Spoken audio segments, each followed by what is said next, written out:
السلام علیکم ورحمۃ اللہ وبرکاتہ۔ کلاس دہم امید کرتا ہوں کہ تمام بچے خیریت سے ہوں گے۔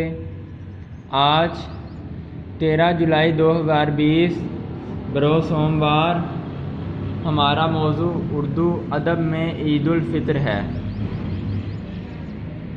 سبق کی نثر کے آغاز سے پہلے میں اردو ادب میں عید الفطر کے جو مصنف ہے جن کا نام ڈاکٹر وحید قریشی ہے، ان کے متعلق جو اہم باتیں ہیں وہ آپ سے شیئر کرنا چاہوں گا، تاکہ اگر MCQ کی صورت میں کوئی سوال مصنف کے بارے میں پوچھ لیا جائے تو آپ کو پریشانی نہ ہو۔ یاد رکھیے گا کہ ڈاکٹر وحید قریشی 1925 میں پیدا ہوئے اور 2009 میں انہوں نے وفات پائی۔ اب ڈاکٹر وحید قریشی میاں والی میں پیدا ہوئے، اس کے بعد یہ پڑھ لیجئے گا اگر آپ پڑھنا چاہیں تو، مگر یہ جو لائن میں نے آپ کے سامنے ظاہر کی ہیں ان کو آپ نے اچھی طرح دہرانا ہے۔ ان میں سے MCQ کثیر الانتخابی سوالات بننے کے مواقع زیادہ ہیں۔ جی 1944 عیسوی میں گورنمنٹ کالج لاہور سے BA آنرز اور 1946 میں اورینٹل کالج لاہور سے MA فارسی کیا۔ بعد ازاں پنجاب یونیورسٹی سے MA تاریخ، PhD فارسی اور D.Litt اردو کی ڈگریاں بھی حاصل کی۔ جی یہ تو تھا ان کا تعلیمی معاملہ۔ اب 1951 میں انہوں نے اسلامیہ کالج گوجرانوالہ میں تاریخ کے لیکچرار کی حیثیت سے ملازمت کا آغاز کیا۔ اسلامیہ کالج لاہور میں تاریخ اور فارسی اور Punjab university oriental college Lahore میں اردو کے استاد رہے، جو کہ ان کا بہت بڑا علمی و ادبی کارنامہ ہے۔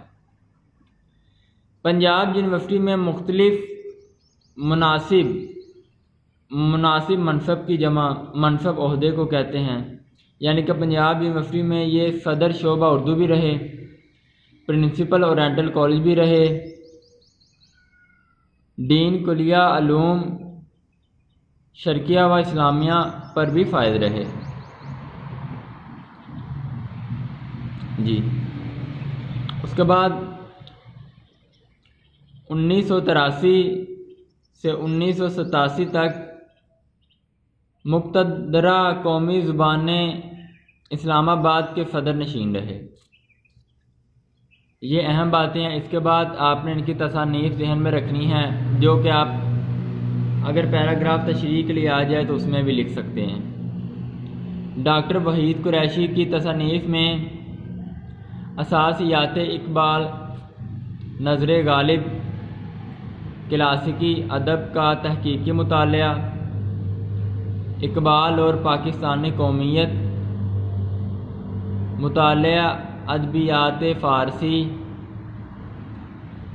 پاکستان کی نظریاتی بنیادیں،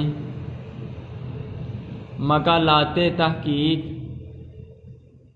تنقیدی مطالعے، اردو نثر کے میلانات، مطالعہ حالی اور میر حسن اور ان کا زمانہ شامل ہے۔ جی بیٹا تعارف اتنا کافی ہے، اگر تعارف طول پکڑ جائے گا تو ہم اپنے اصل مقصد سے رہ جائیں گے، تو آئیے بغیر وقت کو ضائع کیے ہم نثر کا آغاز کرتے ہیں۔ جی مشکل الفاظ کے معنی میں آپ کو ساتھ ساتھ بتاتا جاؤں گا، ٹھیک ہے۔ سبق عنوان اردو ادب میں عید الفطر اور مصنف کا نام ڈاکٹر وحید قریشی۔ جی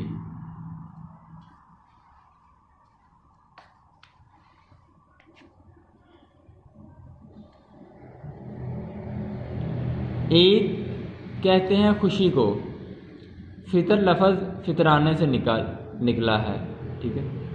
عید الفطر کو اردو زبان میں چھوٹی عید بھی کہا جاتا ہے۔ آئیے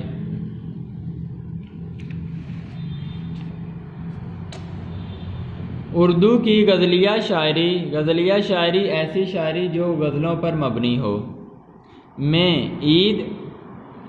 عید کا چاند، ہلال و ابرو، ہلال کہتے ہیں پہلی رات کے چاند کو، ابرو بھویں یہ جو آپ کی آنکھوں کے اوپر پائی جاتی ہیں۔ محبوب سے روز عید کی ملاقاتیں، روز عید عید کا دن، ملاقاتیں ملاقات کی جمع، ملنا، اور اس کے متعلقات ہی اہم رہے ہیں، متعلقات تعلق رکھنے والے، جی، یعنی کہ اردو کی غزلیہ شاعری میں عید کا چاند، محبوب سے ملاقاتیں ہی اہم موضوعات رہے ہیں۔ لیکن 1857 کی جنگ آزادی کے بعد جب اردو شاعری کی حدود حد کی جمع یعنی پابندی میں وسعت پیدا ہوئی، وسعت اضافہ ہوا، رقبہ پھیلا، یعنی کہ 1857 کی جنگ آزادی سے پہلے اردو کی غزلیہ شاعری میں عید کا چاند، محبوب سے روز عید کی ملاقاتیں، ہلال و ابرو وغیرہ اہم موضوعات تھے۔ مگر 1857 کی جنگ آزادی کے بعد اب اردو کی شاعری پھیل چکی ہے۔ یہ صرف عید کا تعلق صرف اردو کی غزلیہ شاعری تک محدود نہیں رہا، بلکہ یہ نظموں میں بھی شامل ہونے لگی، جی، نظموں کی طرف توجہ تیز ہو گئی۔ تو عید کے موضوع عنوان میں بھی اشاراتی اور علامتی امکانات زیادہ اجاگر ہوئے۔ علامت کے طور پر بیان ہونے والی، اشاراتی اشارے کے طور پر بیان ہونے والی، امکانات امکان کی جمع مطلب ممکن باتیں زیادہ اجاگر ہوئے، ظاہر ہوئے، واضح ہوئے، منظر عام پر آئے۔ اور اردو شاعری کو 1857 کے بعد ملی قومی، ملت سے تعلق رکھنے والی ملی احساسات کی ترجمانی کا وسیلہ بھی بنایا گیا۔ ترجمہ کرنا، نمائندگی کرنا، عکاسی کرنا، وسیلہ ذریعہ،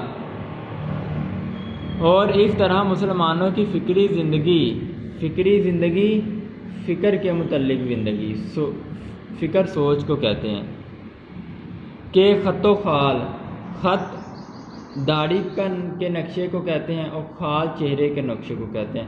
تو خط و خال کا مطلب ہے نقوش، چہرہ مہرہ، نقوش قوما چہرہ مہرہ نے اردو ادب میں اسلامی اقدار اور روایات کی پاسداری کے عمل کو شدید سے شدید تر کر دیا۔ اسلامی اقدار قدر کی جمع، اہمیت، اہم چیزیں، روایات کی پاسداری لحاظ رکھنا، خیال رکھنا کہ عمل کو شدید سے شدید تر کر دیا، شدت پکڑ جانا یعنی سختی پیدا کر دینا۔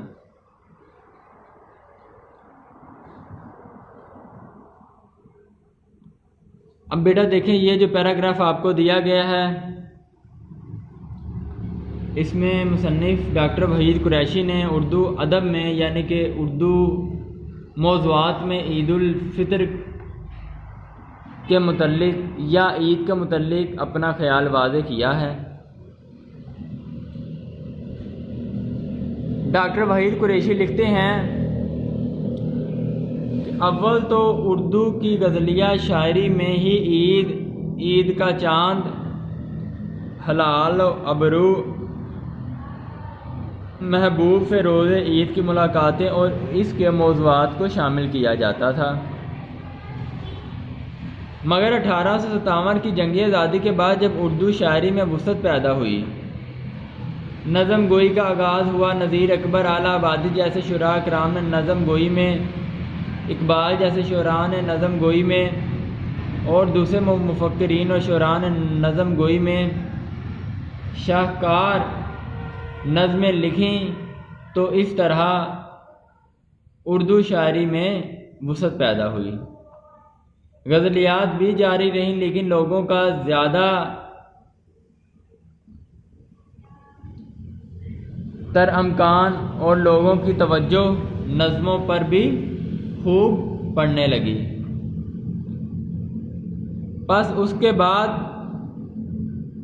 عید الفطر، عید کا چاند، محبوب سے روزے عید کی ملاقاتیں یہ موضوعات اردو غزلیہ شاعری سے ہٹ کر نظموں میں بھی آنے لگے اور ملی احساسات کی ترجمانی کی گئی۔ اب اردو ادب میں اسلامی اقدار اور روایات کو شدت ترین یعنی سخت بنا دیا گیا۔ آگے لکھتا ہے عید الفطر پر نظموں کی کثرت کا سبب یہی ہے، سبب وجہ یہ جو پیچھے بیان کیا گیا ہے۔ جی بیٹا، تعارف کے ساتھ آپ کو یہ پیراگراف بیان کر دیا گیا ہے۔ آپ نے جو مشکل الفاظ کے معنی ہیں وہ کتاب پہ لکھ لیں یا علیحدہ لکھ لیں، جیسے آپ کا من چاہے۔ خلاصہ آپ نے اتنا اپنے الفاظ میں لکھنا ہے۔ اسی کے ساتھ میں محمد رمضان آپ سے اجازت چاہتا ہوں۔ اپنا خیال رکھیے، خوش رہیں۔ السلام علیکم ورحمۃ اللہ وبرکاتہ۔